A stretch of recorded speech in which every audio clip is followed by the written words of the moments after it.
அனைவருக்கும் வணக்கம். நான் உங்கள் டாக்டர் நிஜந்தன் பாண்டியன்ஸ் ஹோமியோ கேர்ல இருந்து.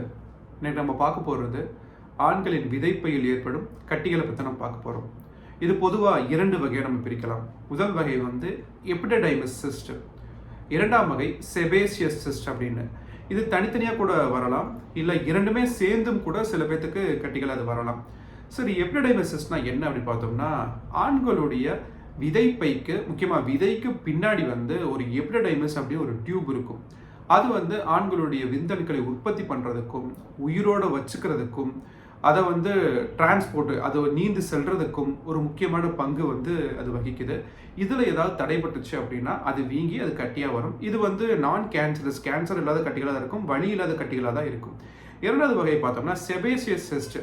நம்மளுடைய தோல் முக்கியமாக ஹேர் இருக்க பகுதிகளில் வந்து செபேசியஸ் கிளாண்டுன்னு இருக்கும். எதுக்கு அப்படின்னா அது செபம் வந்து செக்ரேட் பண்ணும். நம்மளுடைய தோல் வழுவழுப்பாக இருக்கிறதுக்கும் ஈரப்பதமாக இருக்கிறதுக்கும் ஒரு முக்கிய பங்கு வகிக்குது.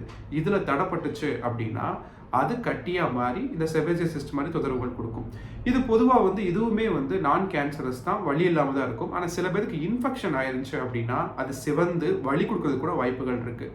சரி, எதனால் வருது அப்படின்னு பார்த்துட்டோம்னா, போதுமான அளவுக்கு தண்ணீர் பருகாமல் இருக்கிறது, அதுக்கப்புறம் சூடான இடங்கள்ல அதிகமாக வேலை பார்க்கறது, அதிகமாக ஸ்வெட்டு வேர்வை வந்தது அந்த இடத்துல அதிகமாக இருக்கும். பொதுவாக வந்து அதே மாதிரி இன்னர்ஸை ரெகுலராக வந்து சேஞ்ச் பண்ண மாட்டாங்க.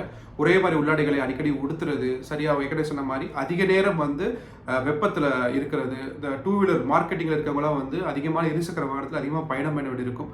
அவங்களுக்கெல்லாம் இந்த பிரச்சனைகள் வர்றதுக்கு வாய்ப்புகள் நிறையாவே இருக்குது. சரி, இதை ப்ரிவென்ட் பண்ணுறதுக்கு என்ன பண்ணலாம் அப்படின்னு பார்த்தோம்னா, நான் ஏற்கனவே சொன்ன மாதிரி தண்ணீர் குடிக்காத முக்கிய காரணம் தண்ணீர் கொஞ்சம் நிறைய குடிக்கிற மாதிரி பார்த்துக்கணும். இந்த வெப்பமாக இருக்கிற இடங்களில் வந்து காட்டன் மாதிரி உடைகளை வந்து உடுத்திக்கணும். இன்னர்ஸை பொறுத்த வரைக்கும் உள்ளாடைகளை 6 மாதத்துக்கு ஒரு தடவை வந்து சேஞ்ச் பண்ணிகிட்டே இருக்கணும். நல்லா வெயில் உலர்த்தி நம்ம வந்து உடுத்துற மாதிரி நம்ம பார்த்துக்கணும். இதெல்லாம் தான் இதை தடுக்கிறதுக்கு வழிமுறைகள். ஹோமியோபதி மருத்துவ முறையில் இந்த மாதிரி தொந்தரவுகளை எந்தவித பக்க விளைவுகள் இல்லாமல் எந்தவித அறுவை சிகிச்சை இல்லாமையே வந்து ஒரு சில மாதங்கள் மருந்து எடுத்தாலே எளிமையாக சரி பண்ணி கொடுக்க முடியும். இதற்கு பொதுவாக ஏதாவது ஒரு மருந்து தற்காலிகமாக எடுத்துக்கலாம் அப்படின்னா சிலிக்கா 30 3 வேளையும் 4 அருணைகள் சாப்பிட்ற முன்னாடி தொடர்ந்து எடுங்க. மருத்துவரின் பரிந்துரைக்கு ஏற்ற மாதிரி எடுங்க. அது ரொம்ப சிறப்பானது. தெரியாதவங்களுக்கு தேவைப்படுறவங்களுக்கு இந்த குறிப்பை நீங்கள் பகிருங்க. நெக்ஸ்ட் ஒரு குறிப்பில் வேறு ஏதாவது விஷயங்கள் வேறு ஏதாவது பற்றி தொடர்ந்து பார்க்கலாம். நன்றி.